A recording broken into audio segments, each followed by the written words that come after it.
সুধীবৃন্দ, এই সাধু কেমন হবে, এই সাধুর স্বভাবও কেমন হবে, চরিত্র কেমন হবে? আমি গতকাল বলেছিলাম, একেবারে চুল ফেলে দিলে আর একেবারে চুল লম্বা রাখলেই সে সাধু এমন নয়। চুল ফেলাতে সাধু নয়, চুল লম্বা রাখলেও সাধু নয়, শুধু পোশাকে রাঙালেই তা সাধু নয়। সাধুর মূল পরিচয় কি? সাধুর স্বভাব কেমন?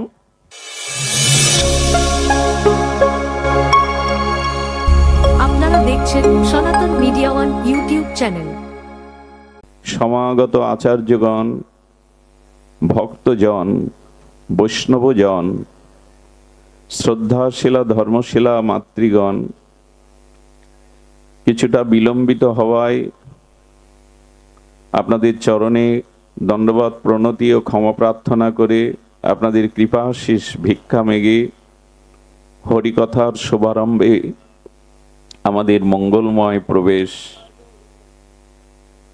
ভক্তি, ভক্ত, ভগবান, গুরু শব্দ চারটি, কিন্তু তত্ত্ব তো এক। এদের চরণ স্মরণ বন্দন আমাদের জীবনের বিঘ্ন নাশ হয়। ভক্তি, ভক্ত, ভগবন্ত, গুরু চতুর নাম বপু এক। নাম চারটি, কিন্তু তত্ত্ব তো তারা এক। দুগ্ধ থেকে অম্লযোগে দধি হয়, দধি থেকে মাখন হয়, ঘৃত হয়, তত্ত্ব তো দুগ্ধ। তদুপরি ভক্তি, ভক্ত, ভগবান, গুরু নাম চারটি, তত্ত্ব তো এক। কেহ যদি বিঘ্ন নাশ করতে চায় তো এদের চরণকে স্মরণ, জীবনে ধারণ এবং বন্দনা করা উচিত। শ্রীগুরু, শ্রী বৈষ্ণব ভজন গ্রহণ করলে কি হয়? দেখুন, জগতে মানুষ সুখ পায়, সুখ যে নাই এমন নয়, কিন্তু সেই সুখ খণ্ড সুখ, অখণ্ড সুখ নয়। মানুষ বিষয় সংসারে সুখ পায়, তবে সে সুখ ক্ষণিকের, অনিত্য, চিরস্থায়ী নয়। আবার মানুষ যে দুঃখ পায়, এটাও অনন্ত দুঃখ নয়। দুঃখ এখানে কিছুদিন ভোগ করে দুঃখের নিরাকরণ হয়। বলবার অভিপ্রায় হলো এই, যে পুণ্যের দ্বারা যদি কেউ স্বর্গপ্রাপ্তি করে, তবে পূর্ণ যতদিন ততদিন অখণ্ড সুখ থাকে, ওখানে দুঃখ নাই। আর কেউ যদি অতি পাপের দ্বারা নরকে গমন করে, ওখানে অখণ্ড দুঃখই আছে, সুখের লেশ নাই। কিন্তু আমাদের এই জগৎটা হলো ইষ্টম অনিষ্টম মিশ্রম। এখানে দুটি মিশ্রিত, সুখ এবং দুঃখ, এই দুটি এখানে আছে। এই জন্য সুখ দুঃখ ভোগ করার জন্যই আমাদের এই জগৎ, আমাদের এই ত্রিগুণময়ী মায়াময় জগতে সুখ এবং দুঃখ দুটোকেই নিতে হয়। এই জন্য অখণ্ড সুখ, অখণ্ড দুঃখ এটি পৃথিবীর ধর্ম নয়। সুখ দুঃখ মিশ্রিত এই পৃথিবীর ধর্ম।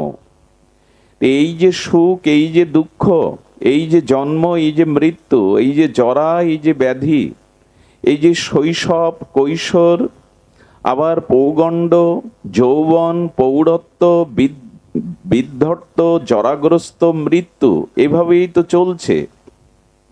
এর নিরাকরণ কোথায়? অখণ্ড চিরন্তন শান্তি বা পরমানন্দ কোথায়? যদি চিৎ ভগবত ধামে ফিরে যেতে পারো, তো সেই চিৎ মহানন্দ পরমানন্দময় ভগবত চরণে ভগবত স্বরূপে ফিরে যাওয়ার জন্য আমাদের সদ্গুরু সৎ সাধুর চরণাশ্রয় ব্যতীত অন্য কোনো উপায় নাই। অন্য কোনো উপায় নাই। ভবসাগর তারণ কারণ হে, এই ভবময় মৃত্যুময় জরাময় সংসার পাড়ি দিয়ে ওপারে যাওয়ার কারণ একমাত্র শ্রী গুরুদেব। আর এখানে গুরু বলতেই ভক্তি, ভক্ত, ভগবান, গুরু নাম চারটি, কিন্তু তত্ত্ব তো এক। এদের চরণ আশ্রয় ব্যতীত, এদের চরণ স্মরণ ব্যতীত, এদের চরণ বন্দনা ব্যতীত এই ভব সংসার তারণের অন্য কোনো পথ খোলা নাই। তো আজ যার আরাধনায় আমরা ব্রতী হয়েছি, এই যে সদ্গুরু রূপে তিনি এসেছিলেন। আচ্ছা, এই যে সন্ত সভা, আজকে এরা যে 9 দিন বা 64 মন্ত্রের ভোগ, গুরু মহারাজের এই শুভ তার নিকুঞ্জ প্রবেশের বিরহ মহোৎসবে এই যে ভাগবত দিচ্ছেন, এই সন্ত সভা কেন? দেখুন, পৃথিবীতে একমাত্র এই সাধু সভা বা সাধু সঙ্গ নিরপেক্ষতার পরিচয় দেয়। কারণ সাধু সঙ্গ যেখানে হয়, সেখানে শুধু বৈদিক সনাতনী সভ্যতা ব্যতীত অন্য সভ্যতার নিন্দা, অন্য ধর্মের নিন্দা এখানে করা হয় না। কারণ সাধু হবেন সমদর্শী, সাধু অন্য কারো নিন্দা, অন্যকে নিচু করে পিছু টানবেন না। একমাত্র সাধু সঙ্গ ভগবত আসরই এমন একটি জায়গা যেখানে সকল মতকে, সকল সম্প্রদায়কে শ্রদ্ধা করা হয়, কাউকে নিন্দা সমালোচনা ছোট করা হয় না।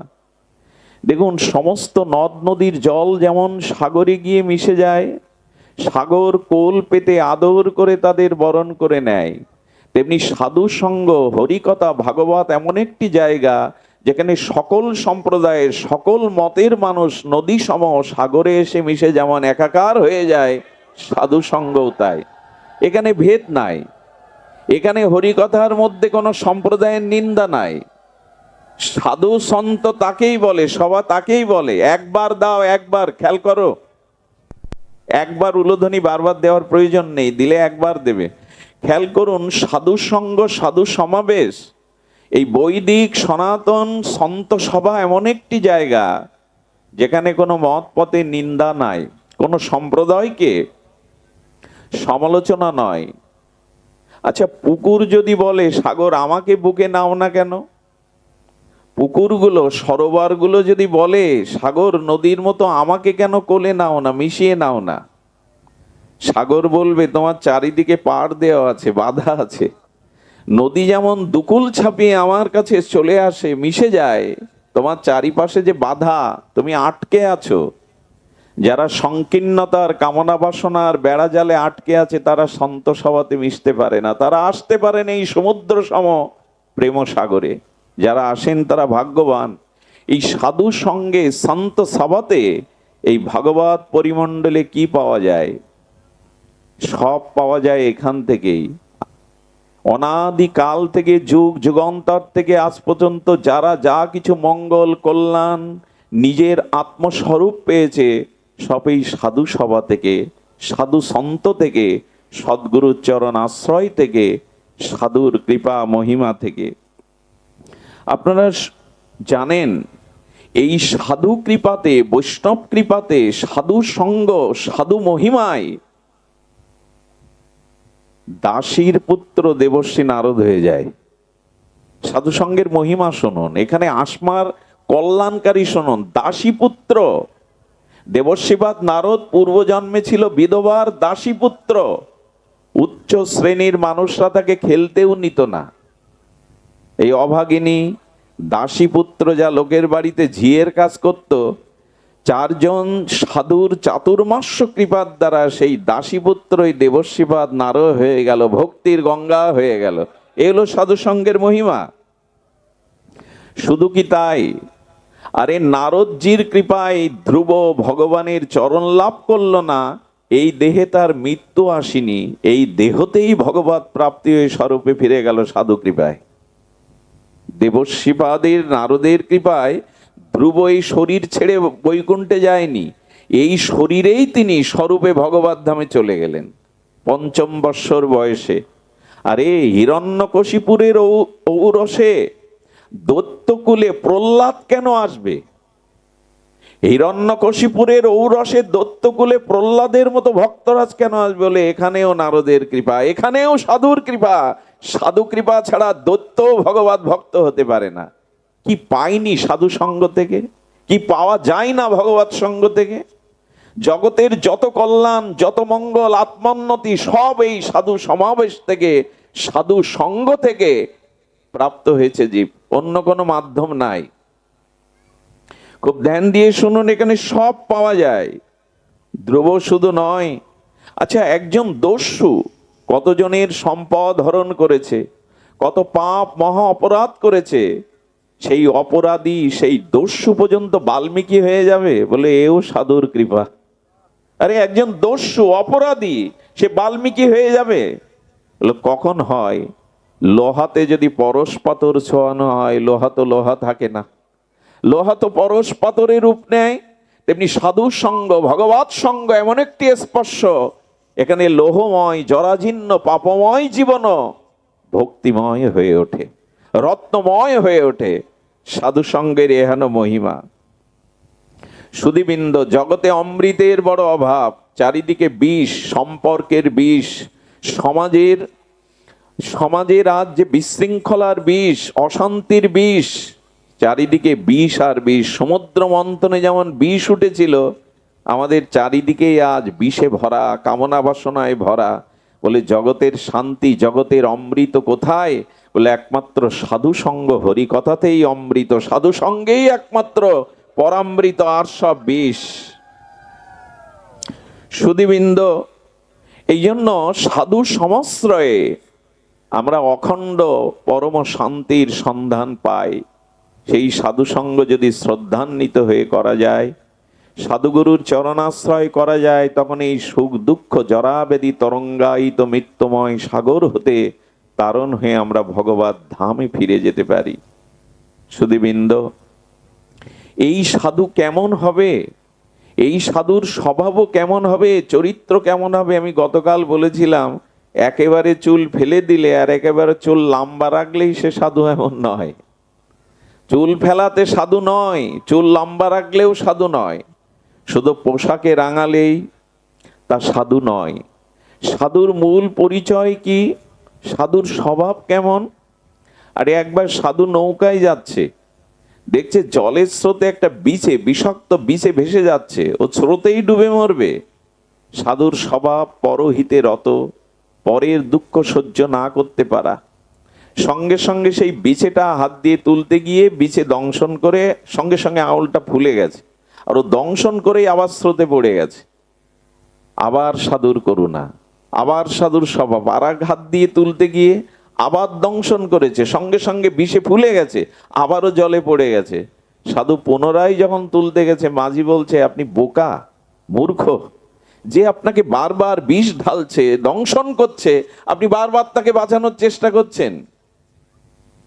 সাধু একটু নীরব হয়ে বললেন, ও হীন কীট হয়ে জন্মেছে, ওর মধ্যে আত্মাও আছে, ও বিদ্যা জানে না, সাধু সঙ্গ করার সুযোগও পায়নি, শাস্ত্র মহিমাও জানে না, ও অবুঝ অজ্ঞান কীট হয়ে যদি ওর স্বভাবও বারবার প্রয়োগ করে, ওর স্বভাব কি?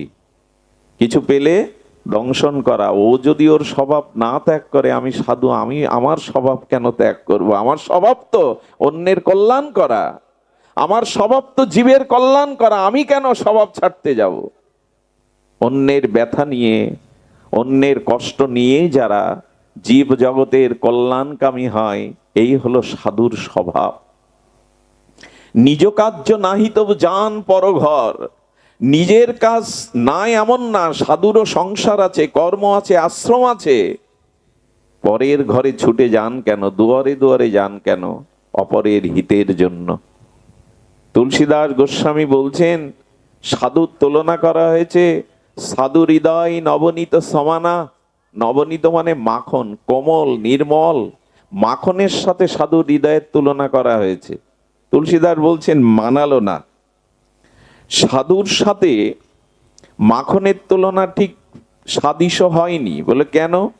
বলো, মাখনে তাপ লাগলে, সূর্যের তাপ বা আগুনের তাপ লাগলে গলে যায়, কিন্তু সাধুর হৃদয় অপরের দুঃখ দেখলেই গলে যায়। এক নাই তো, অপরের দুঃখ দেখলেই সাধুর হৃদয় গলে যায়।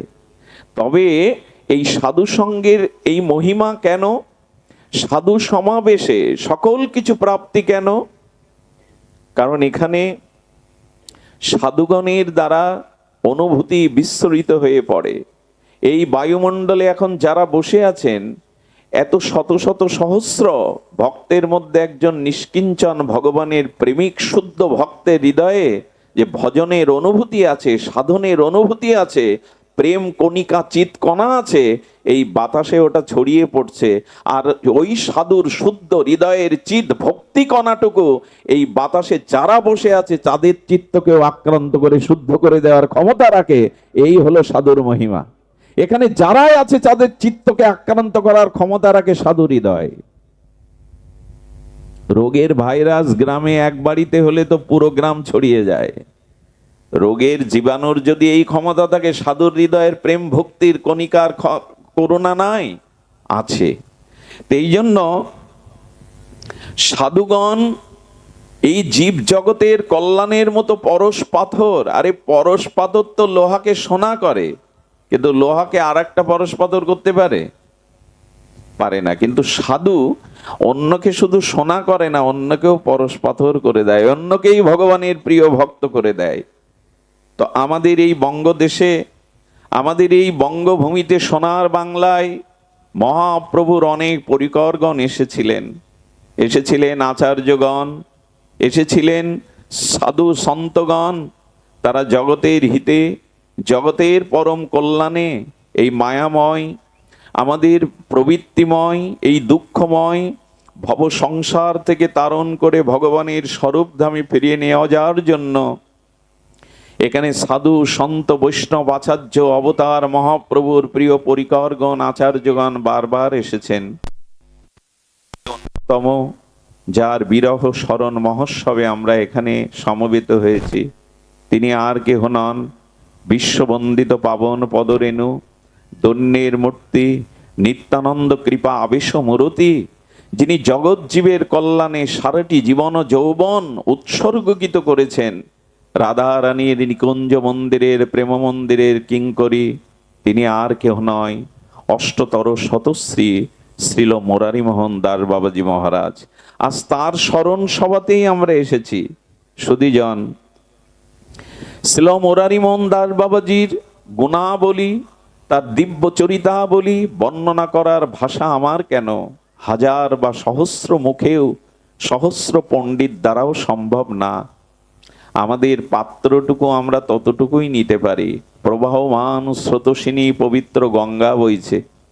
এখন গঙ্গায় যে যেমন পাত্র নিয়ে যাবে, হ্যাঁ, 1 কেজি জল ধরে এমন পাত্র, 1 মণ জল ধরে, 1 কুইন্টাল জল ধরে, যার যেমন পাত্র, গঙ্গা থেকে সে ততটুকু জল তার পাত্রে নিতে পারে। যদি বলে গঙ্গা কার্পণ্য করছো কেন, আমার পাত্রে এত অল্প জল দিয়েছো কেন, গঙ্গা বলবে অজস্র ধারায় আমি প্রবাহ মানা, আমাতে যে যেমন পাত্র আসে সে ততটুকুই তো নিতে পারে। দোষ তো আমার নয়, তোমার পাত্র যেমন তুমি ততটুকু পাবে, আমাতে জলের অভাব নেই। এই জন্য এই সাধুর সন্ত ভাগবত, এই আচার্যগণের জীবন দর্শন চরিত্র, এদের থেকে আমরা ততটুকুই নিতে পারি যতটুকু আমাদের পাত্র।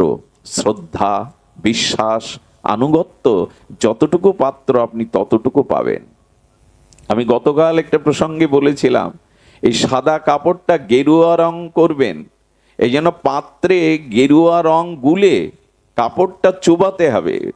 ওই গেরুয়া রঙের মধ্যে কাপড়টাকে তদাত্ম করতে হবে, তবে তো সাদা কাপড় গেরুয়া গৌরিক রং ধরবে।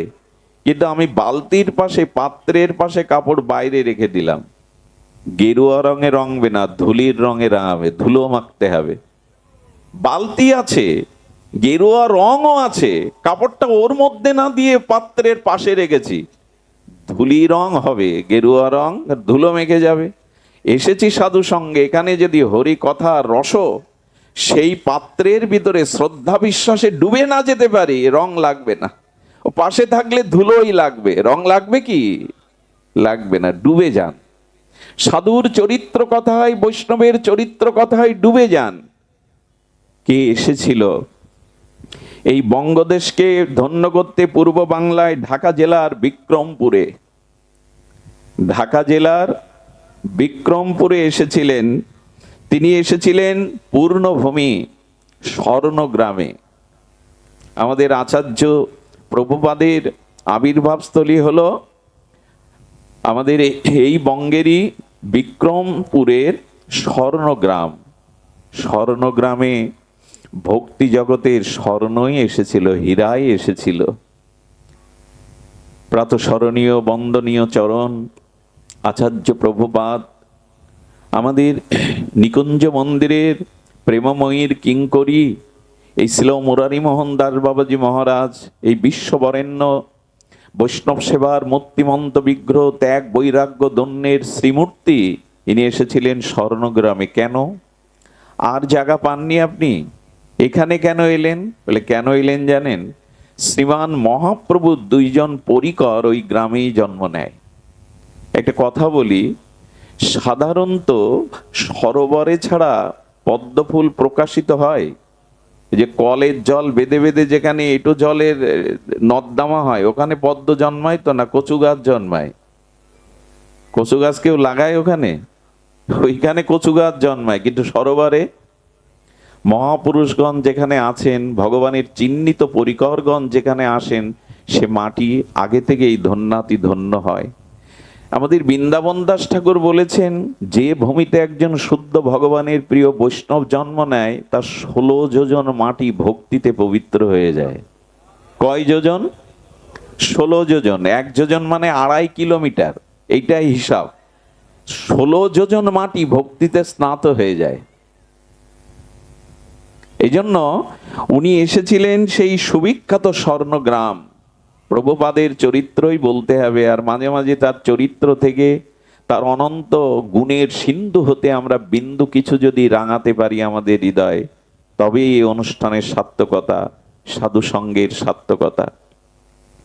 সুধীবৃন্দ, তিনি কি করেছিলেন? তিনি এসেছিলেন, দুইজন মহাপ্রভুর প্রিয় পরিকর এসেছিলেন। একজন কাষ্ঠকাটা জগন্নাথ, অনেকে আপনারা এটা জানেন, কাষ্ঠকাটা জগন্নাথ এসেছিলেন, আর একজন পুষ্প গোপাল। এই দুইজন মহাপ্রভুর পরিকর ওই স্বর্ণগ্রামেই এসেছিলেন। শিশুকালে তার যে দিব্য চরিত্র, তার যে তার দিব্য জীবনাবলী, তা বড় মুগ্ধ করে। যখন এসেছিলেন, পিতামাতা নিত্য বিগ্রহ সেবা করতেন। দেখবেন যেখানে যত মহাত্মাগণ এসছেন, আচার্যগণ এসছেন, মহাপুরুষগণ এসছেন, এদের পিতামাতার চরিত্র বড় বিরল। সেই মহাপ্রভু যখন আসবেন, তখন জগন্নাথ মিশ্র আর সচিমাকে আশ্রয় করে আসবেন। সেই কৃষ্ণ ভগবান যখন আসবেন, তখন নন্দ যশোদা বসুদেব দেবকীকে আশ্রয় করে আসবেন। সেই রঘুপতি রাজীবলোচন রামচন্দ্র যখন আসবেন, তখন কৌশল্যা দশরথকে থাকতেই হবে।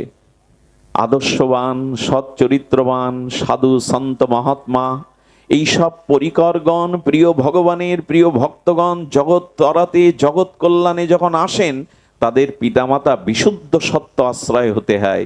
এই জন্য সুস্থ, সুন্দর, চরিত্রবান, ভগবৎ প্রেমিক কোন আদর্শবান সন্তান পেতে গেলে তাদের পিতামাতার চরিত্র, ত্যাগ, বৈরাগ্য, ইষ্ট নিষ্ঠা আশ্রয় হওয়া লাগে। তাহলে আসে না। আরে এই এয়ারপোর্ট ছাড়া বিমান লাভবে কেন? এখানে সেখানে বিমান লাভে না। স্টেশন ছাড়া ট্রেন থামতে চায় না। ঠিক তেমনি পিতামাতার চরিত্র, আদর্শ, ত্যাগ, বৈরাগ্য না হলে সন্তানগণ আসে না। এই বৃহত্তর ফরিদপুরের মাদারীপুরে যোগাচার্য স্বামী প্রণবানন্দ এসেছিলেন। মা শারদার কোল আলো করে বিষ্ণুচরণ ভূয়ার 1 বছর ধরে নীল রুদ্রের চিলেকোটার উপরে রুদ্র দুয়ারে সারা রাত ভগবান নীল রুদ্র শিবের উপাসনা করে স্বামী প্রণবানন্দকে পেয়েছিলেন। হিমায়তপুরে ঠাকুর অনুকূল চন্দ্র, মা মনমোহিনী দেবী, তারাও সাধনার দ্বারা পেয়েছিলেন। যোগাচার্য স্বামী বিবেকানন্দ, তার মা 12টা বছর কাশী মুক্তিতীর্থে বারাণসীতে ভগবান বিশ্বনাথের আরাধনা করে পেয়েছিলেন। সাধনা ছাড়া, তপস্যা ছাড়া সুসন্তান আসে? এ কথাটি আজ আমরা ভুলতে বসেছি। তো ওনার পিতামাতা দ্বিজরাজ ছিল ওনার পিতার নাম। আমাদের আচার্য দেবের, প্রভুপাদের যিনি পিতা ছিলেন দ্বিজরাজ সাহা, সাহা বংশেই এসেছিলেন আচার্যপাদ। দ্বিজরাজ সাহা, আমার মনে হয় সাহাকুলকে ধন্যই করেছেন তিনি, সাহাকুলকে বরণ্য করেছেন তিনি। মা ছিলেন শ্রী কমলা দেবী। কমলা তো কমলাই, কমলা তো পদ্মের মধ্যেই তো মধু সঞ্চিত হয়। কমল পদ্ম দলে কেবল মধু সঞ্চিত হয়। তেমন কমলা দেবীর হৃদয়ে ছিল রাধা মাধবীর, জগন্নাথের প্রীতিভক্তি মধু সঞ্চিত হয়েছিল। আর এমন পিতামাতা বিশুদ্ধ সত্য আশ্রয় করে আচার্যপাদ এসেছিলেন। আসবার তার পরে নামকরণ করা হয়েছিল মাধব। আচার্যপাদের পূর্ব নাম ছিল, এই নামকরণটাও এখন এক বিড়ম্বনা তৈরি হয়েছে আমাদের সনাতন ধর্মে। জন্ম নিলেই আর ইচ্ছা মতো আমরা নামকরণ করি না। শ্রীকৃষ্ণ ভগবানের নামকরণ কে করেছিল? গর্গাচার্য। রঘুপতি রামচন্দ্রের নামকরণ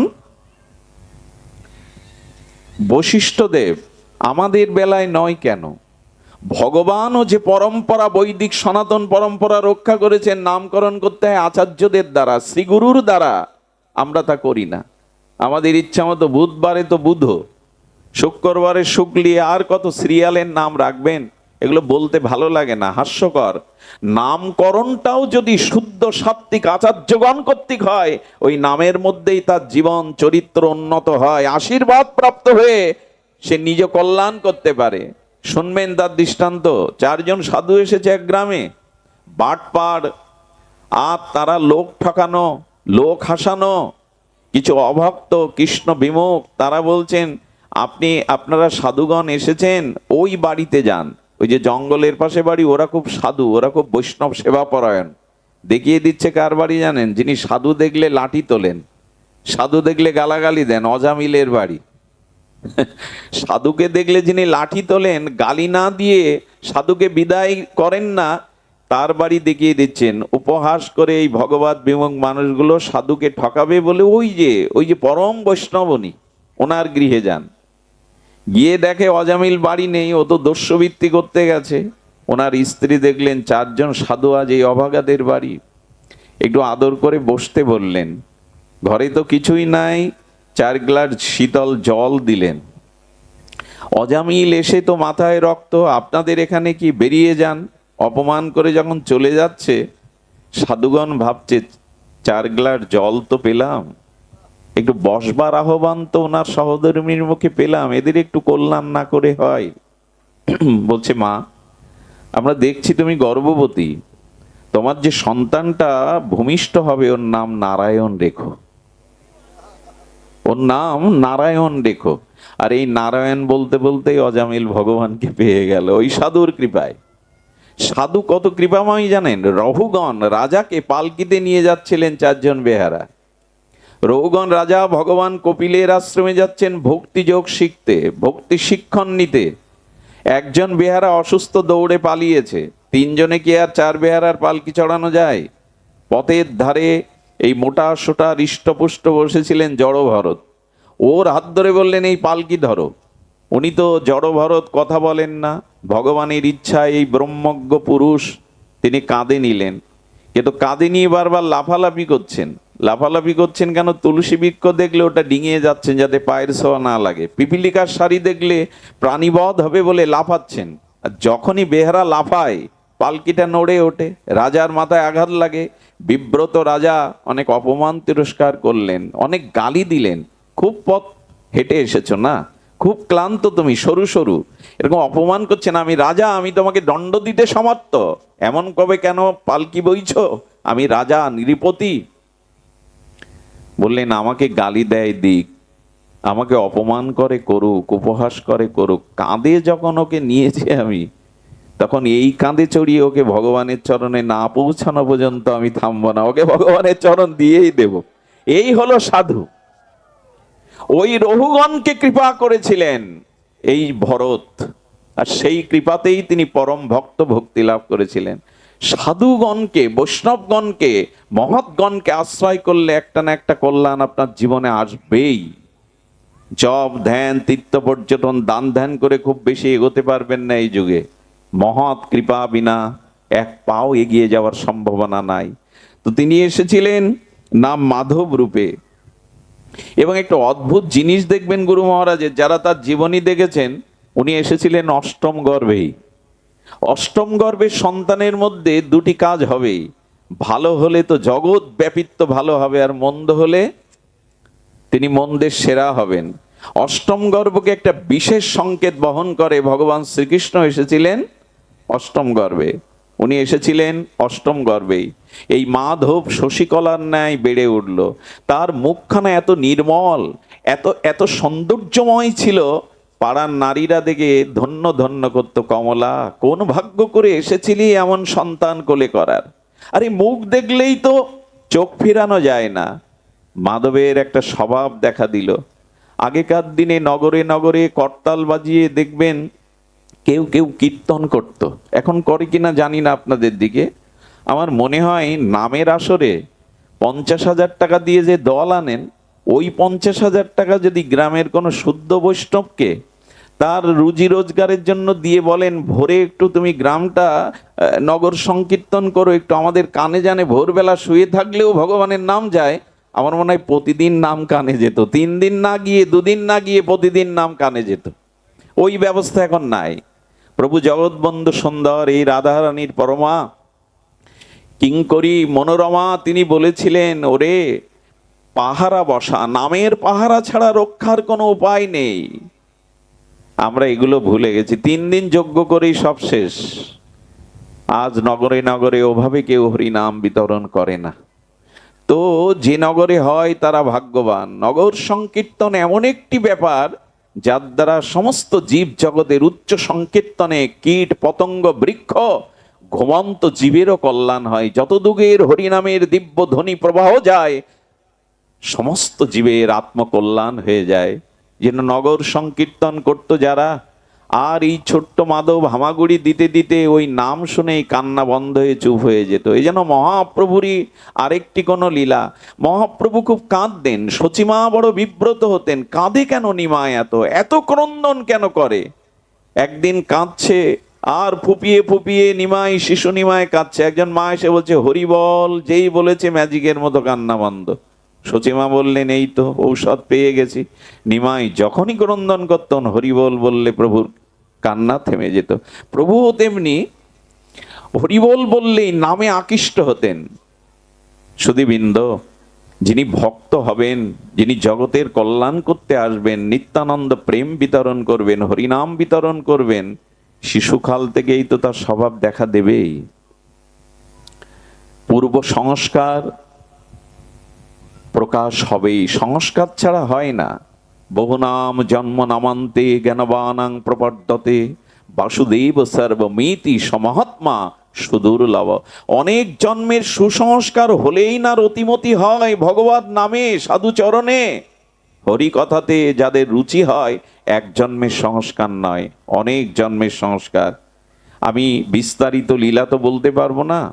আমি তার জীবনের, তার অগাধ সমুদ্র সম এই দিব্য ভক্তিময় প্রবাহের মধ্যে আমি সামান্য জলবিন্দু কণা, সিন্ধু থেকে বিন্দু নেওয়ার চেষ্টা করছি। গুরু মহারাজ এই প্রভুপাদ এই বৈষ্ণব সেবার মূর্তিমন্ত বিগ্রহ সংসার করেননি কেন জানেন? এটা অপূর্ব কথা।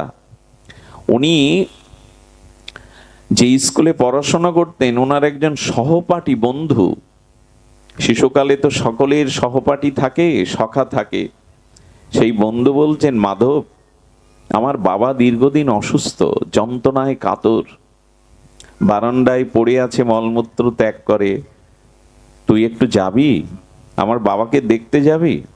আচার্যপাদ বললেন, হ্যাঁ যাব।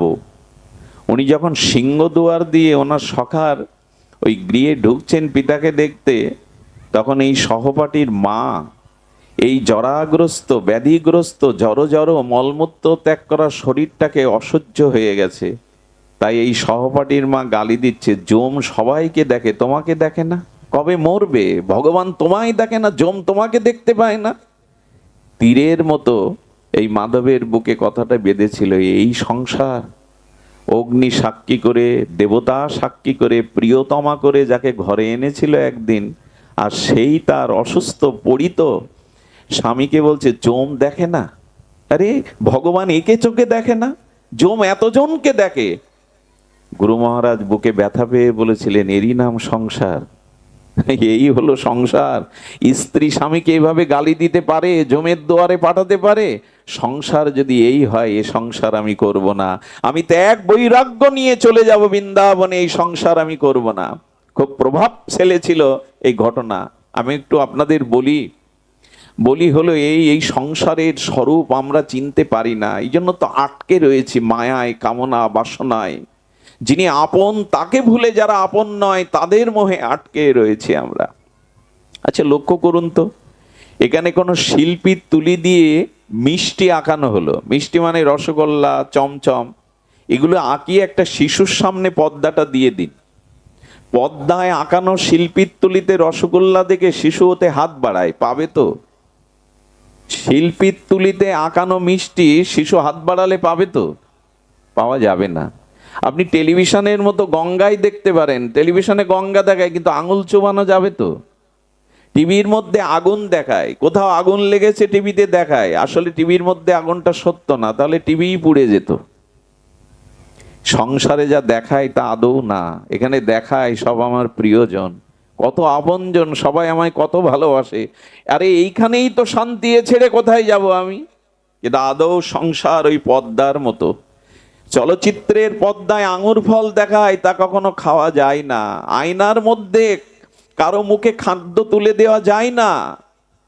কি করে বোঝায় এই সংসার অনিত্য, অসুখের জায়গা, এখানে কর্তব্য করতে হয় করো, কিন্তু প্রকৃত আপনজন, প্রকৃত অনুরাগ ভগবানকে দাও। এটি উনি বুঝেছিলেন, এটি বুঝেই তিনি ব্রজের পথে অনুরাগ নিয়ে চলে গিয়েছিলেন কৈকর্যময়ী, প্রেমময়ী, করুণাময়ী ব্রজেশ্বরী রাধা রানীর কৃপার জন্য। কিন্তু না, রাধা মাধবের যুগল ভজন, নিতাই গৌরের রস সংকীর্তন প্রেম, এটি পাওয়ার পূর্ব সত্য হলো গুরু কৃপা। গুরু কৃপা, ভক্ত কৃপা না হলে কেউ ভগবত কৃপা পাবে না, এটি পাবে না।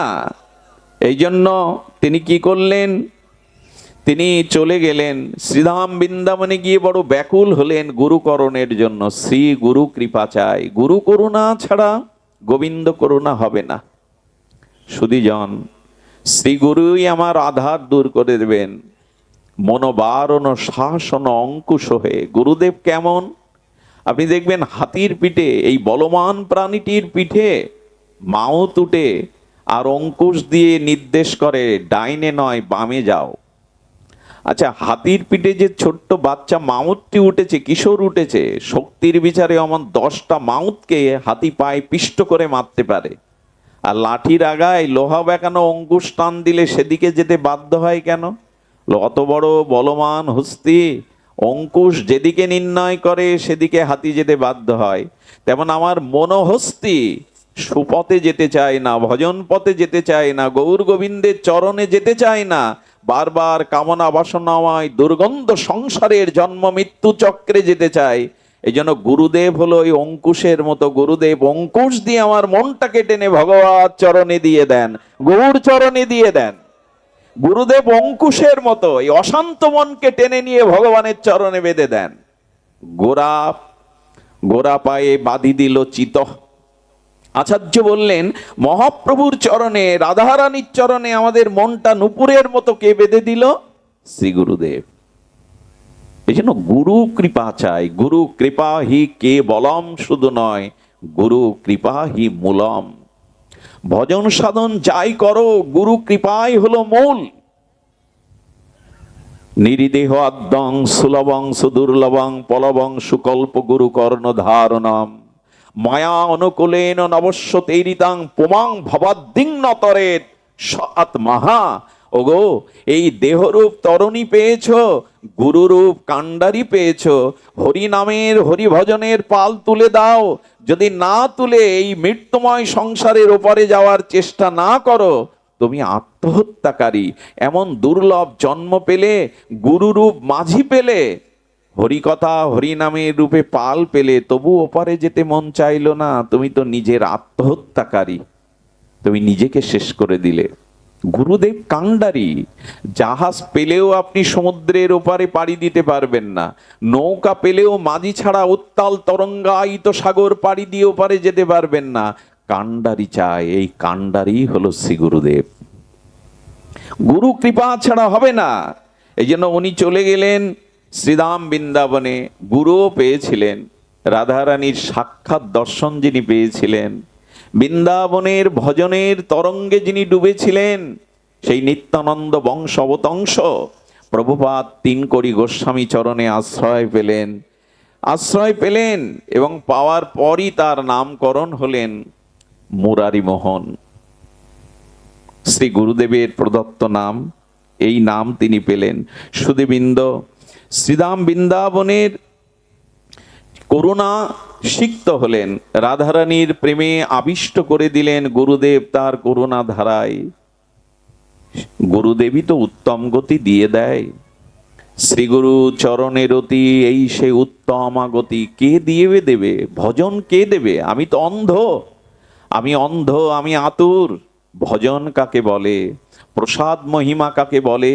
তুলসী তত্ত্ব কাকে বলে? ভাগবত কাকে বলে? বৈষ্ণবের মহিমা কাকে বলে? বৈষ্ণব সেবার তত্ত্ব কি আমি জানতাম না, কোনো জন্মেই জানতাম না।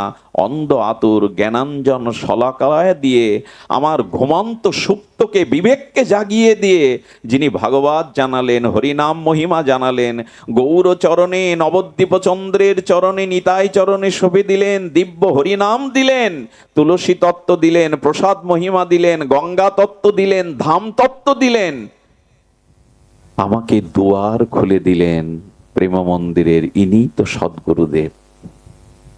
তবে একটা কথা, দীক্ষা তো সকলেই নেই। আমাদের আত্মকল্যাণ সকলের সমান হয় না কেন? যারা প্রাতঃস্মরণীয় ছিল মুরারি মোহন দাস বাবাজির চরণাশ্রয় অনেকেই করেছেন, কিন্তু সকলের সমভাবে আত্মকল্যাণ কেন হয় না? এখনো বাবার অনেক ভক্ত দেখে তারা প্রসাদ ভোজীও হতে পারেনি। কারণ কি? এগুলোর কারণ একটাই, কৃপা তিনি আলাদা আলাদা করে দেননি। নাম, তত্ত্ব, মহিমা, করুণা একইভাবে দিয়েছেন। আসলে সমস্যা হলো আমাদের পাত্রের, সমস্যা হলো আমার আধারের, পাত্রের। আমি মাঝে মাঝে আপনাদের শোনাই, একই কথা বারবার প্রসঙ্গক্রমে চলে আসে দৃষ্টান্তে। আকাশের 7 নক্ষত্রের জল যদি হস্তির মস্তকে পড়ে ওটা গজমতি হয়, আর যদি সাপের মাথায় পড়ে ওটা সর্পমণি হয়, আর যদি সমুদ্রে শুক্তি ঝিনুকের মধ্যে পড়ে মুক্তা হয়। কিন্তু পচা জলের ড্রেনের মধ্যে যদি পড়ে কিছুদিন পরে পোকা হয়। পাত্রেরই তো সমস্যা। বাজারে ঘৃত কিনতে গিয়ে কেউ মাটির পাত্র নিয়ে যান? ঘি কিনতে গেলে কেউ মাটির পাত্র নেয়? তো গুরুদেবের করুণা, মহতের করুণা নিতে গেলে হৃদয়টা একটু শুদ্ধ হতে হবে, সরল হতে হবে। আমরা বড় চালাক, আমরা বড় কপট, আর এই চালাকি আর কপটি দ্বারা হরিভজন সরল না হলে হবে না। এই পথের সত্য একটাই, আপনাকে সরল হতে হবে। কেমন জানেন? আধা লিটার দুধ আধা লিটার জল মিশিয়ে দিলেন, দুটো মিশে যায়, পয় বলে। দুধকেও পয় বলে, জলকেও পয় বলে। মিশে গেল, আপনি আলাদা করতে পারবেন না। আলাদা কখন হবে জানেন? ওই দুধে যদি একটু টক দিয়ে দেন, টক দিয়ে দিলে কি হবে? সানা হবে। আর যে জলটা মিশেছিল ওটা, এই টক মানে ঠক, ঠক মানে কপট। যার ভিতরে কপটতা আছে সে ভগবান থেকে আলাদা হয়ে যাবে, ভক্তি থেকে আলাদা হয়ে যাবে, একসাথে থাকতে পারবে না। আরে দুধ জল একসাথে থাকতে পারে, টক যেই দিলেন আলাদা হয়ে, যেই কপটতা এলো, ছলনা এলো, মন মুখ আলাদা হয়ে গেল, এ পথে সে কিছু পাবে না। গাও গাও সবে গৌরাঙ্গের গুণ, সরল করিয়া মন। যদি গৌরাঙ্গের গুণ গাইতে চাও, সরল করো। আপনারা যারা তার চরণাশ্রিত, আমরা যারা তার কৃপা পেয়েছি, বাবাজি মহারাজ দেখবেন কত শিশুর মতো সরল ছিল, এমন শিশুর মতো ছিল। কি মাঝে মাঝে কেমন করতেন যেন, শিশু, বিরাট শিশু, সরল শিশু। প্রত্যেকটি সাধুর ভিতরে কোথাও না কোথাও সরলতা লুকিয়ে থাকে। সরলতাই হলো এমন গুণ যা ভগবত প্রেম ভক্তি লাভের সহায়ক হয়। উনি যখন ওনারা বৃন্দাবনে, গুরু মহারাজ 56 ভোগ শুধু পাওয়াননি, কি করেছেন জানেন? এক সময় বর্ষনার বিনোদ বাবা, আমাদের আচার্য প্রভু, এক সময় বৃন্দাবনের মাটিতে জন্মানো শাক লতাপাতা সিদ্ধ খেয়ে জীবন ধারণ করেছেন। ভালো কুঠিয়া ছিল না, ভালো তা। এখন বৃন্দাবনে তো নাগরিক সভ্যতা এসে গেছে, বিদ্যুৎ এসে গেছে, এসি এসে গেছে, জলের লাইন এসে গেছে, কিছুই ছিল না। গাছের তলে ক্ষুদ্র কুঠিরের মধ্যে বিদ্যুৎ নেই, সেখানে 50 ডিগ্রি গরম, কোনো বিদ্যুৎ নেই, গাছের তলাতে ছায়ায় শুয়ে কাটিয়েছে, খাবার জোগাড় নাই, লতা পাতা সিদ্ধ করে মোরারিমনকে ভোগ লাগিয়ে প্রসাদ পেয়েছে। সাধুর জীবন খুব সুখের না, কঠোর সাধনা, কঠোর ত্যাগ বৈরাগ্য দ্বারা এদের জীবন গঠন হয়েছে। আরে একটা পাথরকে কেটে কেটেই তো মূর্তি বানাতে হয়, একটা সোনার অলংকার করতে গেলে কতটা আঘাত দিয়ে অলংকার তৈরি করতে হয়। যার জীবনে ত্যাগ বৈরাগ্য তিতিক্ষা নেই, তিনি কখনো সাধক হতে পারেন না, মহাপুরুষ হতে পারেন না।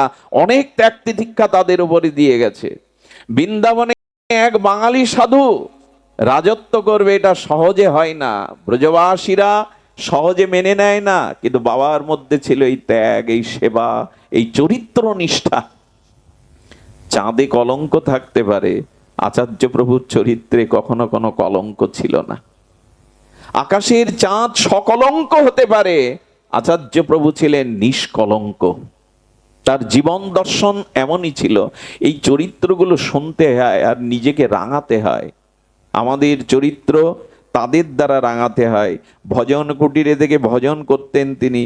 আমরা বেশিক্ষণ আলোচনায় যাব না, শুধু এইটুকু বলবো, তার জীবনে কয়েকটি বিষয় বড় প্রভাব ফেলেছিল। ওই গৌড়ীয় বৈষ্ণব জগতে। একটি হলো তার সহজতা, বিলাসিতা তার জীবনে কখনো ছিল না। আমি একবার রাধাকুণ্ডে নিয়ম সেবায় দেখি বাবাজি মহারাজ আসছেন, আর উনি ছিলেন হ্যামিলনের বাঁশিয়ালার মতো। বাবা যেখানেই সেখানে হাজার হাজার যুবক সাধু সন্তনার পিছনে।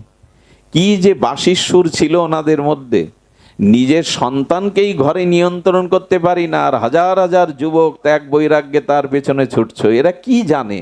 এদের মধ্যে কি এক সম্মোহনী ক্ষমতা আছে ভক্তির! হাজার হাজার যুবক সব ছেড়ে দিয়ে তার পেছনে ছুটত। বাবার নিরড়ম্বর জীবনযাপন দেখতেন। ভোগীদের দ্বারা কি ত্যাগের কাজ হয়? দেখলাম বাবার চরণের দিকে তাকালাম, বৃন্দাবনের ওই তপ্ত রৌদ্রে ওই কাকর ফুটে ফুটে বাবার পা দিয়ে রক্ত ঝরছে, ওদিকে খেয়াল নাই। কোথায় কোন বৈষ্ণব সেবা রাস বাড়িতে, কোথায় কোন সেবার জন্য বড় ব্যাকুল হয়ে পায়ে দেখি বিন্দু বিন্দু রক্ত লাভা আসছে। বাবাকে প্রণাম করতে গিয়ে বললাম, যে চরণ লক্ষ কোটি প্রাণ আশ্রয় নিয়ে এসেছে, এই চরণকে উনি যত্ন নেন না। যে কাপড়টা পরেছিলেন, বিশ্বাস করুন 3 মাস ব্রজের ধুলাতে তামাটে হয়ে গেছে, পুরো হয়ে গেছে। খুব অভাব ওনার, খুব অভাব। কাপড়টা এমন কেন জানেন? কাছে না কেন, কাছে না কেন, কাছে না কেন জানেন? আমি শুনেছিলাম এক সাধুর মুখে, ব্রজের এই নিষ্কিঞ্চন মহাত্মারা ব্রজের ধুলি মেখে মেখে যে কাপড়টা তামাটে হয়ে যায়, ওটা পরেন কেন জানেন? রাধারানীকে বলেন, হে রাধে, হে প্রেমময়ী, আমার তো অনুরাগ নেই, আমার তো প্রেম নাই, উৎকণ্ঠা নাই, কিন্তু এই ব্রজ রেণুতে আছে। এই ধুলি মাখা কাপড় অঙ্গে মাখলে যদি ওই রেণুর কৃপায় আমারও অনুরাগ হয়, আমারও প্রীতি হয়। তাই তারা ওই কাপড়টাই পরে থাকতেন, ওই কাপড়টাই পরে কাটাতেন।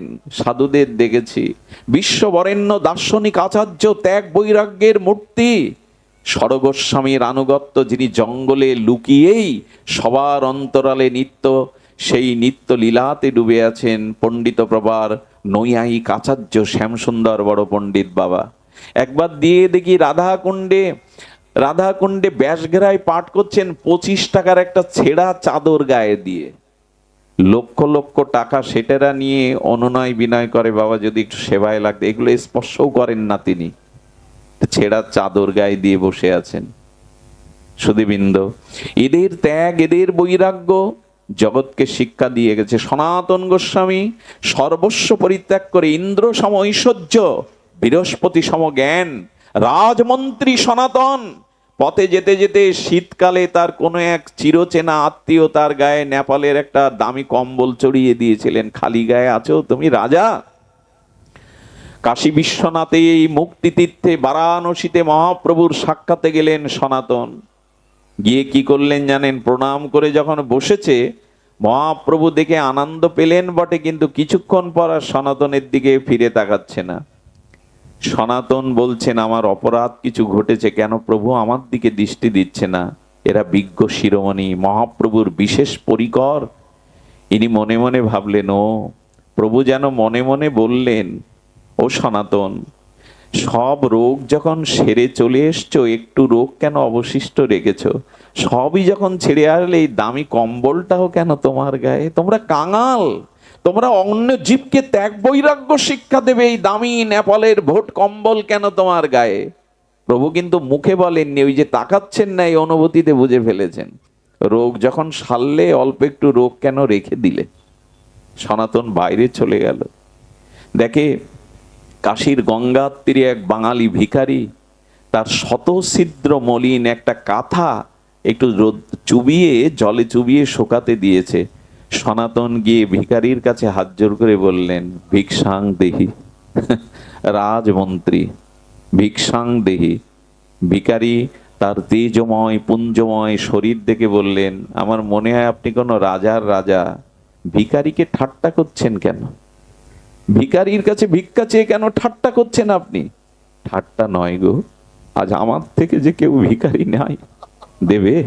তোমার ছেঁড়া মলিন কাঁথাটা আমায় ভিক্ষা দেবে? তুমি পাগল নও তো?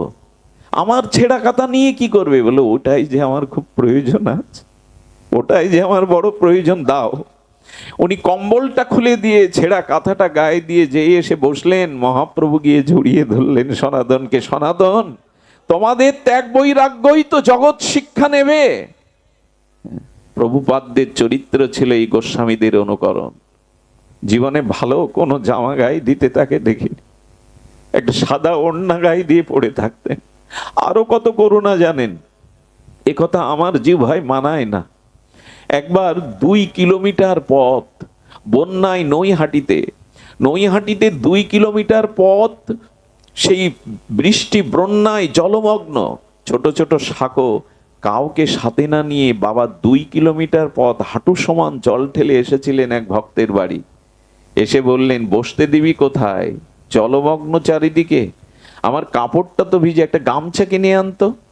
সেই গামছাটা পরেই তাকে দীক্ষা দেওয়ার জন্য গিয়েছিলেন। কেন জানেন? 2 বছর আগে নবদ্বীপে তাকে দেখে বলেছিলেন, আমি তোর গৃহে একদিন যাব। সেই 2 বছর ধরে ভক্ত প্রতীক্ষায় ছিল, প্রভু তুমি তো বলেছো কৃপা করতে আসবে, 2 বছর অতিক্রান্ত হয়ে গেল, এলে না। একদিন এইভাবে এই 2 কিলোমিটার পথ পায়ে হেঁটে ভিজে কাপড়ে তাকে করুণা করে গিয়েছিলেন। এই হলো মুরারি মোহন দাস বাবাজি। আর পাবো না জানেন, এমন সাধুরা আর আসবে না। এরা বড় বিরল চরিত্র ছিল। আজকাল সাধু ডাকতে গেলে 2 তলা চায়, অ্যাটাচ বাথরুম চায়, তাদের 4-5 জন সেবক, তাদেরও দেখাশোনা করা চায়। সাধু ঘরে আনা এখন সহজ না। কিন্তু ওনাদের জীবন কেমন ছিল জানেন? আমার জন্মস্থানে বুধাটার ওইদিকে আশাশুনি এক গ্রামে উনি যেতেন। এই আশাশুনিতে মাটির দেয়াল, মাটির কুড়ে ঘর, খাটও নাই, বারান্দায় কাঁচা মাটির উপরে পাটি পেতে গোলপ জ্বালিয়েও বাবা থেকেছেন। সম্ভব এটা? এটা আজকের কোন সাধুদের পক্ষে খুবই দুরূহ। উনি এভাবেও সেবা করেছেন। কাঙাল, আতুর, অনাথ, পিছিয়ে পড়া মানুষদের ছিল তার করুণার ধারা। যাকে দেখতেন কাঙাল, তাকে কৃপা করে বুকে টেনে নিতেন। আমার সাথে একটা ছেলে থাকে অদ্বৈত, অভাবী, খুব অভাবী, ঘরের চালে খড় নাই। ওকে পাঠালাম বাবার চরণে, বলে পাঠালাম যে ওকে বলো বিল্বমঙ্গল পাঠিয়েছে, বাবা যেন করুণা করেন, কৃপা করেন। ওকে দীক্ষা দেওয়ার পরে বাবা ওর পরিচয় তো কেউ দেয়নি, ওর পরিচয় কেউ দেয়নি। দীক্ষা দেওয়ার পরে আমাদের স্মরণীয় আমাদের দাদাজিকে, শ্যামসুন্দর দাদাজিকে বলছেন, ওকে দক্ষিণা কিছু দাও তো। দীক্ষা দিলেন বাবা, ও দক্ষিণা দেবে? ওর কাছে তো কিছু নাই তেমন, ওই একটু ফুল ফল নিয়ে গেছে। বাবা বলেন, ওকে কিছু দক্ষিণা দাও। এরা কোন চরিত্র? শিষ্যটি বসে বসে কাঁদছে, বাবা তাকে কিছু দক্ষিণা দিতে বললেন। সুধীবৃন্দ, আপামর সকলের প্রতি নিতাই চাঁদের করুণা নিয়ে নগরে নগরে, আমার কি মনে হয় জানেন, আমি সকল সম্প্রদায়কে সম্মান রেখে বসছি। মুরারিমোহন দাস বাবা যদি বঙ্গদেশে এভাবে করুণা না করত, আমাদের এই ব্রজপ্রেম হরিনাম আজ যেভাবে প্রচার দেখছেন, এটা সম্ভব ছিল না। অনেকের অবদান আছে, কিন্তু তার অবদান অনস্বীকার্য, স্বীকার করতেই হবে। এত করুণা তিনি করেছেন, অকাতরে করুণা বিতরণ করেছে ঝর্ণা ধারার ন্যায়। হ্যাঁ, নিত্যানন্দ প্রভু যেমন দন্তে তৃণ ধরি, আমাকে কিনিয়া লও বলো গৌর হরি। হ্যাঁ? অক্রোধ পরমানন্দ নিত্যানন্দ রায় দন্তে তৃণ ধরেছেন, বললেন গৌর বলে আমাকে কিনে নাও। দাঁড়ে দাঁড়ে ভিক্ষা করছেন। বাবার অবস্থা ছিল সেই নিত্যানন্দের আবেশ। প্রতিটি নগরে প্রান্তরে শহরে গ্রামে সব জায়গায় এই হরিনাম আর করুণা তিনি বহমান করেছেন। তার জীবনের এই একটি অকিঞ্চন দিক। আরেকটি দিক বড় বিস্ময়কর, সেটি হলো তার হরিকথাতে রুচি। যেখানে হরিকথা বাবা বসে পড়তেন। এই অধমের জীবনে অনেক বড় ভাগ্য, জানি না এটা তাদের কৃপা। যেখানে বাবা বাংলাদেশে আসলে দক্ষিণাঞ্চলে গেলে অধমকে বলতেন বিল্লমঙ্গলকে একটু আসতে বলো, আমি ওর মুখে একটু হরিকথা শুনবো। একবার মনিরামপুর খড়িঞ্চি আশ্রমে আমি আর প্রয়াত ভাগবত আচার্য নির্মলদা পাঠ করছি। বাবা কি করেছেন জানেন? ব্যাসপিঠে না, চেয়ারে নাই, মাটিতে বসে গেছেন।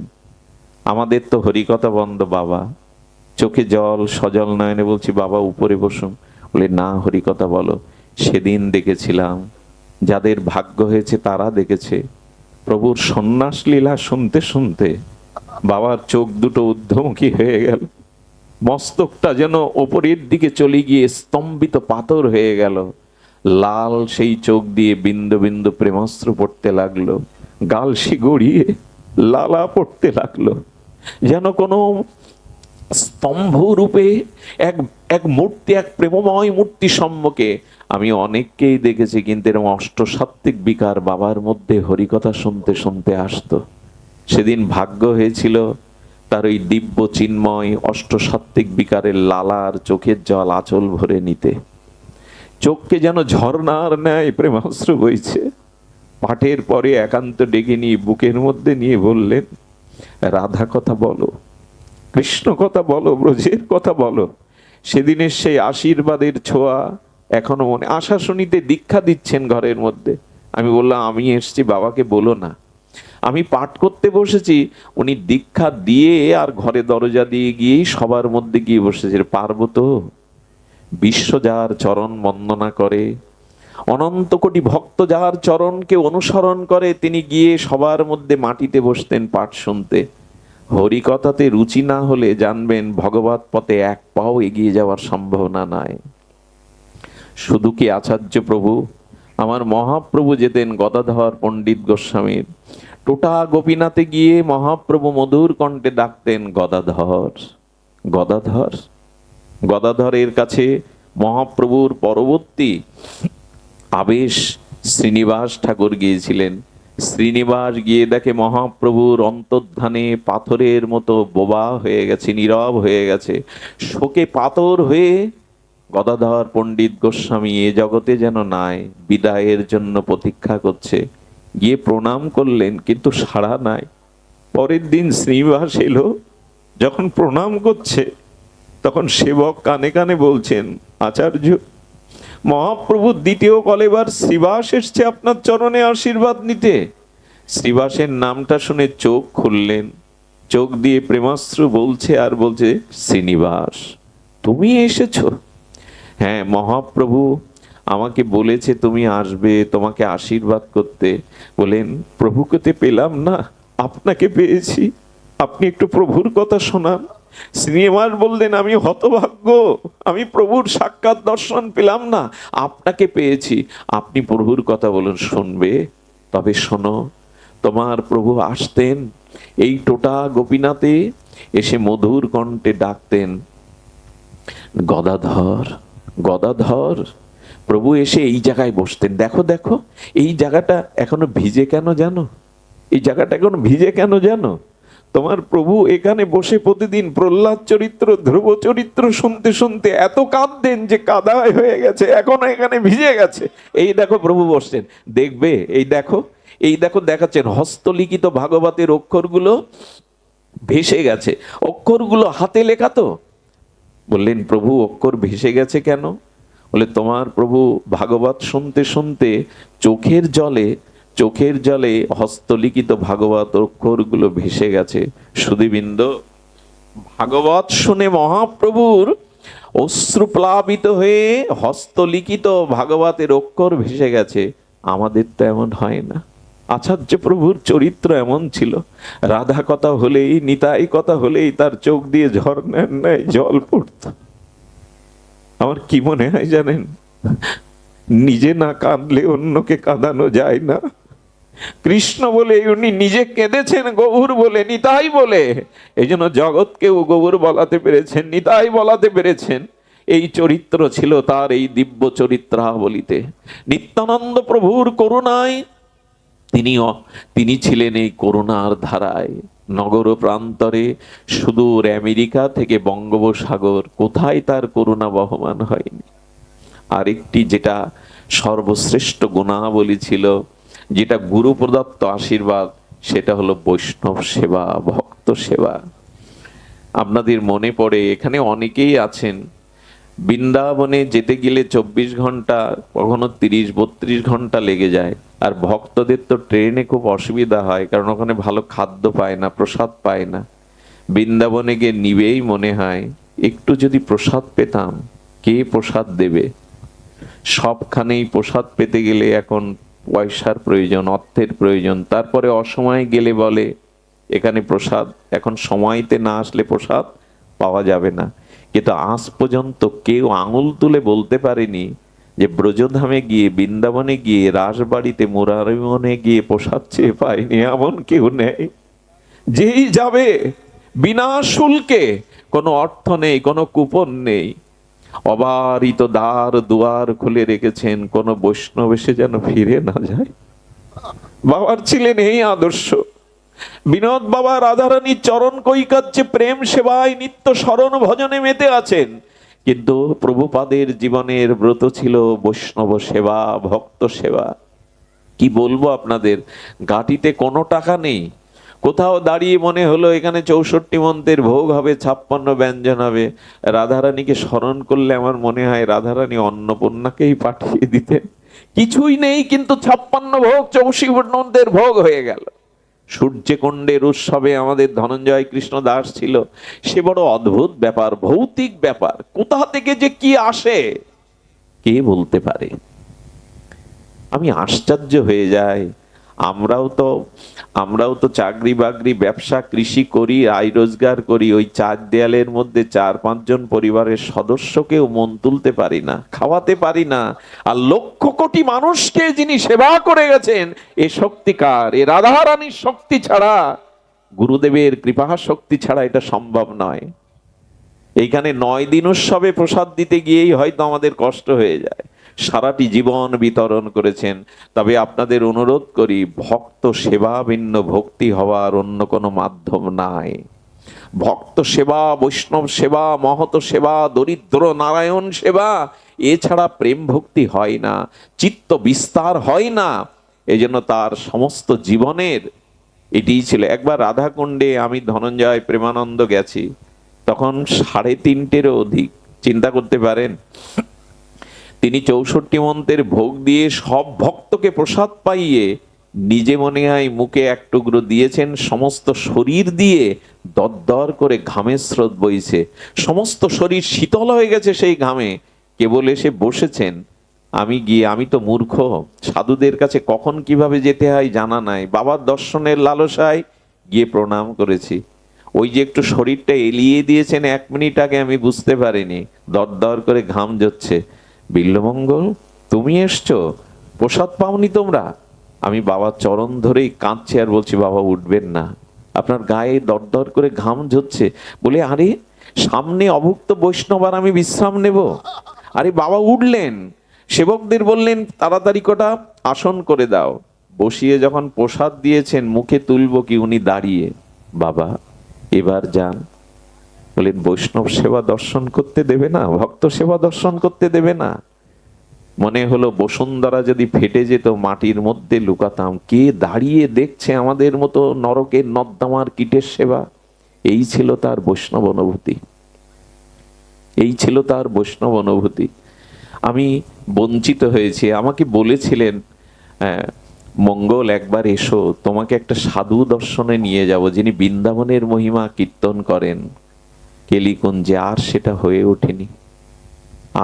হয়ে ওঠেনি। আমাদের অনেকের প্রশ্ন থাকতে পারে, বাবা এভাবে কেন চলে গেলেন? এমন একটা কিডনির রোগ কেন তার শরীরে ভর করলো? একটা কারণ বলি, কারণটা আমার মনে এসেছে বহুবার।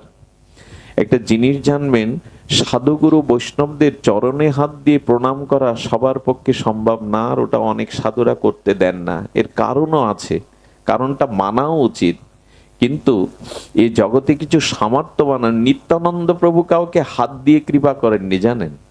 নিতাই চাঁদ কাউকে হাত দিয়ে আশীর্বাদ, বলে তাহলে কি দিয়ে করেছেন? বলে পা দিয়ে।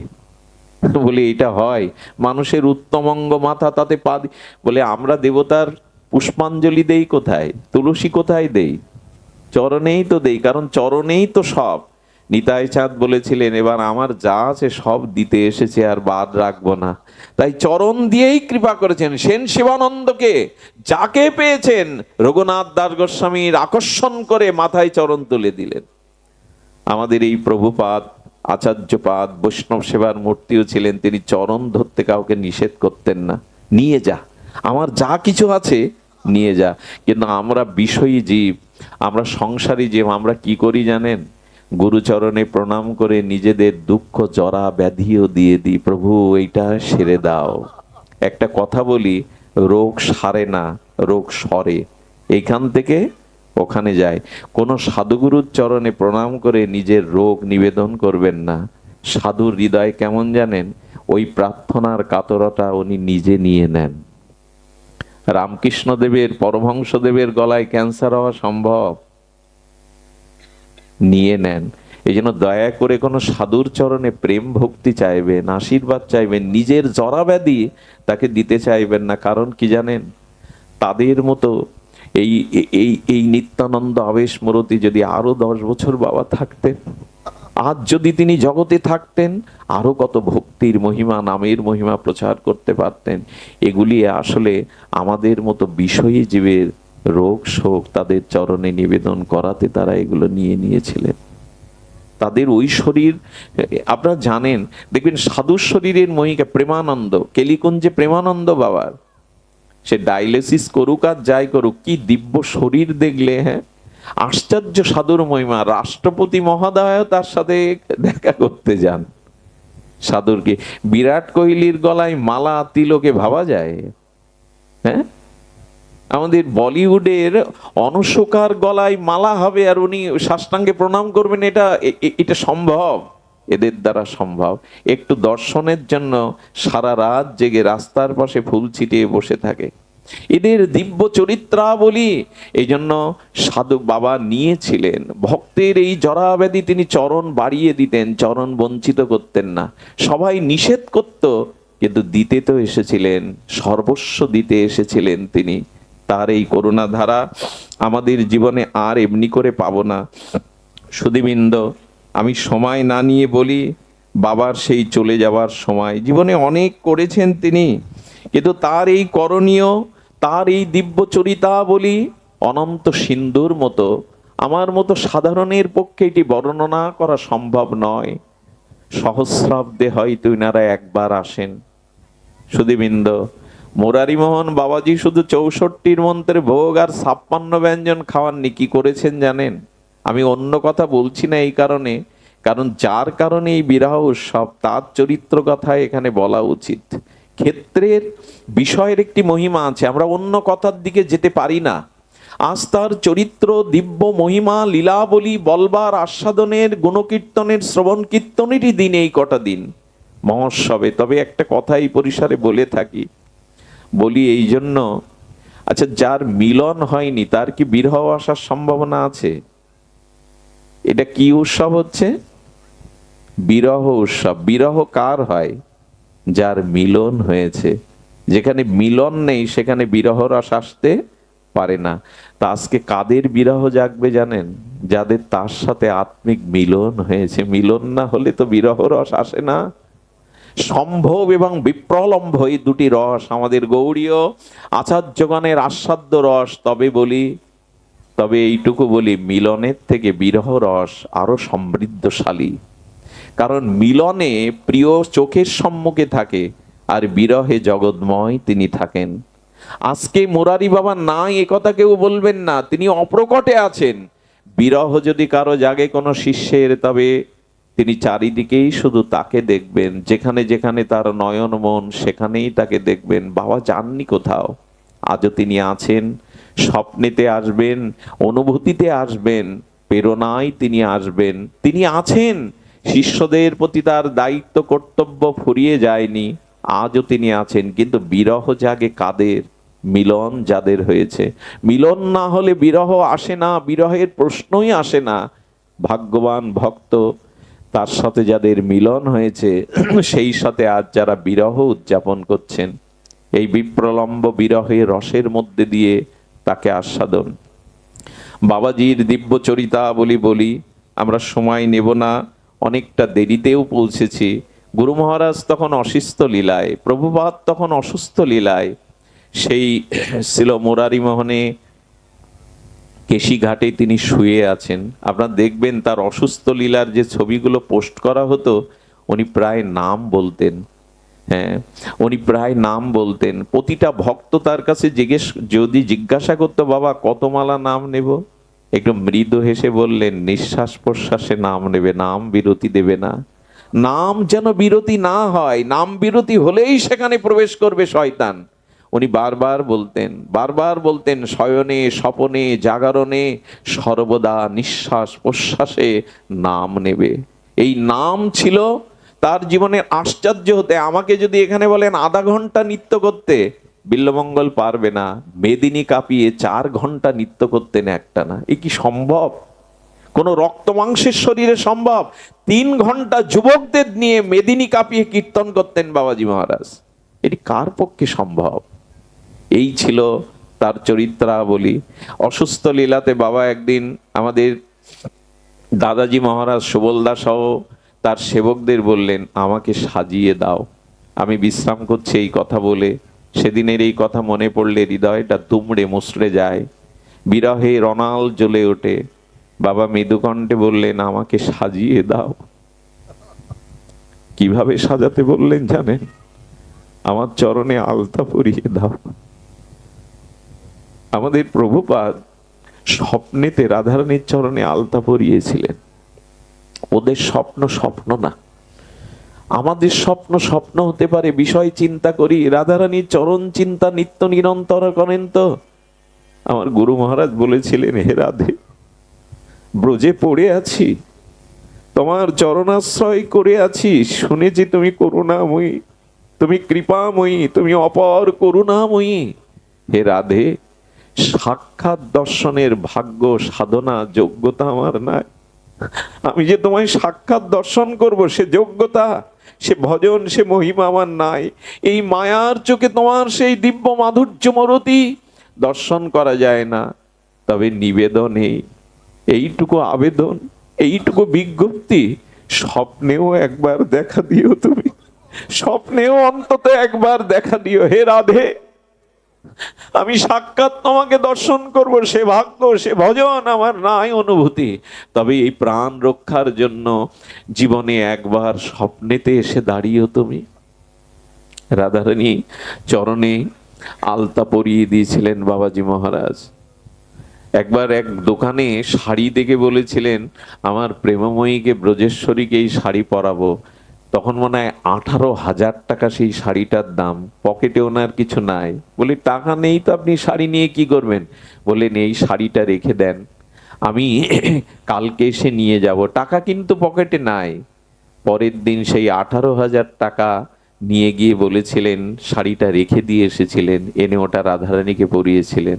ভালোবাসা একেই বলে, যাকে ভালোবাসি সর্বস্ব দিয়ে তার শান্তি, তার সুখ চাওয়ার নামই তো ভালোবাসা। এই করেছেন তিনি।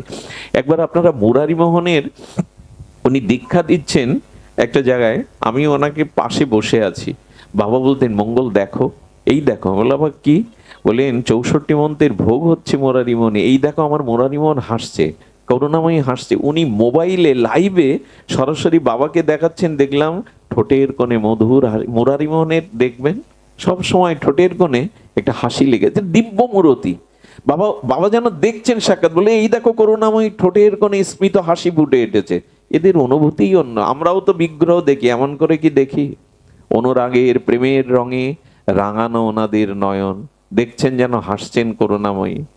তো বাবা সাজিয়ে দিতে বললেন। একটা ছবিতে দেখবেন লাল ওড়নি মাথায় দেওয়া, এই লাল ওড়নি মাথায় দিয়ে সাজিয়ে বাবা একটু ভাবাবিষ্ট হয়ে বলছে, সরে যা, ওই দেখ করুণাময়ী আসছে, ওই দেখ কৃপাময়ী আসছে, তোরা সরে যা, সামনে থেকে সরে যা।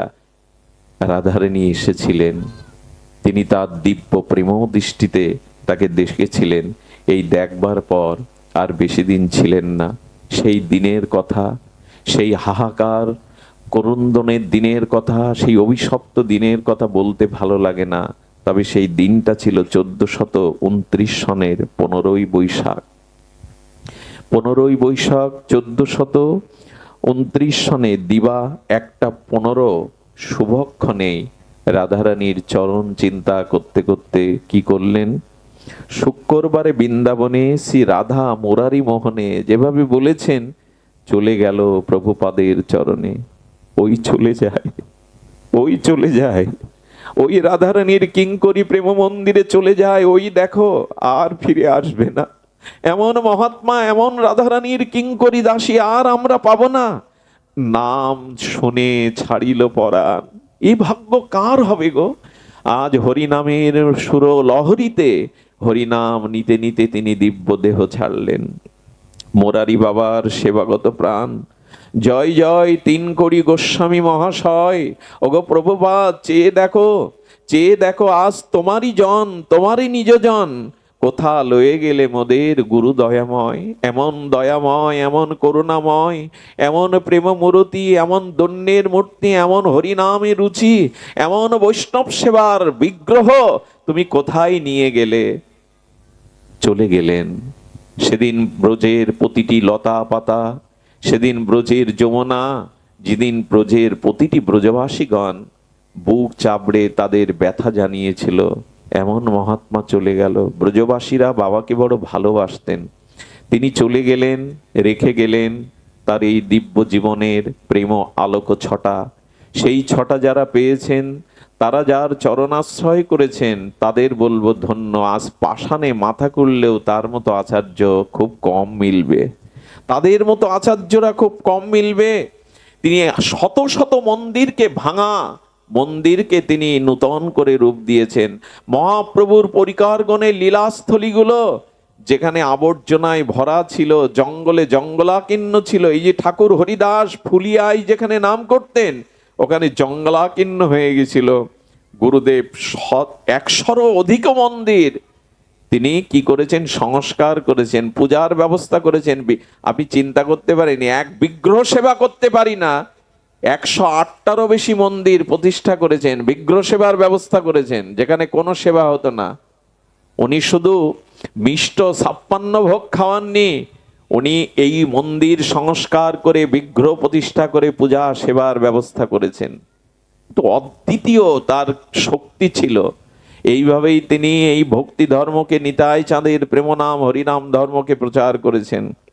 সুধীবৃন্দ, আজ আমরা এই যে কটা দিন আপনাদের এখানে আপনাদের গ্রামবাসীদের সহায়তায়, আমাদের দীনেশ দা, অরবিন্দ দা সহ আপনারা প্রতিটা গ্রামবাসী ঐকান্তিক চেষ্টায় এখানে যে কটা দিনের এই গুরু মহারাজের, বাবাজি মহারাজের স্মরণ বিরহ উৎসব পালন করছেন, তার নিকুঞ্জ মন্দির প্রবেশের এই মহাতিথি, ধন্য আপনারা, সার্থক আপনারা। কারণ গুরু মহারাজের লীলা গুণমহিমা, কোন মহতের গুণমহিমা কীর্তিত হলে অলক্ষ্যে তিনি এসে সবাইকে আশীর্বাদ করেন। আজ তিনি এখানে এসেছেন, যেখানে গুণগাথা রাধারানীর কথা, সেখানে তিনি আসবেন, সেখানে অবশ্যই তিনি আসবেন। আজ তিনি আপনাদের প্রতি সেই আশীর্বাদ বর্ষণ করছেন। আজ তিনি আপনাদের প্রতি চেয়ে, গুরুদেব যেন মৃদু হেসে বললেন, হরিনাম পেয়েছিস, দীক্ষা পেয়েছিস, এর মূল্যায়ন যেন ঠিক ঠিক করে আমরা প্রেম ভক্তি লাভ করতে পারি। আমি অনুরোধ করব, তার চরণ যারা পেয়েছেন পিছনে যেন যাবেন না। যে পাটা সামনের দিকে বাড়িয়েছেন ওই পা আর পেছনে আনবেন না। আপনাদের দেখেই যেন মানুষ বলে, এরা এই, তাহলে এদের গুরু মহারাজ কেমন ছিল। আপনাদের চরিত্র, আপনাদের ত্যাগ বৈরাগ্য দেখে যেন মানুষ আঙুল তোলে, এরা যদি এই হয়, এদের গুরুদেব কেমন ছিলেন। আর একটা অবাক জিনিস দেখেছি, বাবার শিষ্য যারা, তাদের মধ্যে সবার সেবা ভাবনা। দেখবেন আমার গুরু মহারাজের শিষ্য যারা, প্রায় সব হরিকথাতে রত ছিল। বৈষ্ণবপদ বাবা, স্বরূপ বাবা, বাবা যাদেরকে কৃপা করেছেন প্রায় দেখি তারা হরিকথাতে রত। আমার মতো নদনামার মূর্খ কীট হরিকথা বলার সামর্থ্য নাই। গুরুদেবের কৃপা যারা পেয়েছেন হরিকথায় তাদের জীবাত, কিন্তু বাবার শিষ্য যারা, তাদের দেখবেন সেবা প্রধান, তাদের সেবা করতে বড় ব্যাকুলতা। এই জন্য বাবার চরণাশ্রয় যারা পেয়েছেন, অনুরোধ করব বৈষ্ণব সেবা, ভক্ত সেবা, এই হোক গুরু মহারাজের আদর্শ। আপনারা এই বিরহের দিনে হৃদয়ে তার চরণকে স্মরণ করে তার দেখানো এই আলোক পথে, এই কল্যাণময় সেবার পথে আপনারা এগিয়ে যান। ধন্যবাদ দীনেশ দাকে, সাধুবাদ জানাই এই গ্রামবাসীকে বা অন্যদের যারা একটা বৃহৎ কর্মযজ্ঞের আয়োজন করেছেন। আরে জীবনে যদি গুরু সেবা না করতে পারলাম, জীবনে যদি সাধুগুরু বৈষ্ণবের সেবা না করতে পারলাম, যে গ্রামে যে স্থলিতে বৈষ্ণবের চরণধুলি যদি মাখতে না পারলাম, মনুষ্য জীবনের সফলতা কোথায়? ধন্য আজ এই গ্রাম, ধন্য এই মন্দির, যেখানে সাধুগুরু বৈষ্ণবের সম্মিলনে আজ এই প্রেম ভক্তি স্রোত বইছে। মাখো সবাই মাখো, এই ধুলি মেখে নাও। এই ধুলির মধ্যে মুরারি মোহন বাবাজির আদর্শ, কৃপা, আশীর্বাদ, তার চরণাশ্রিত ভক্তের রেণু মাখানো আছে। এই ধুলিতেই আমাদের হরি নামে রুচি আসুক, বৈষ্ণব সেবায় রুচি আসুক, আমাদের মধ্যে দন্য নিষ্ঠা প্রেম ভক্তি জাগরিত হোক। ধন্য আজকের এই বিরহ উৎসব, ধন্য সমাগত ভক্তমণ্ডলীর।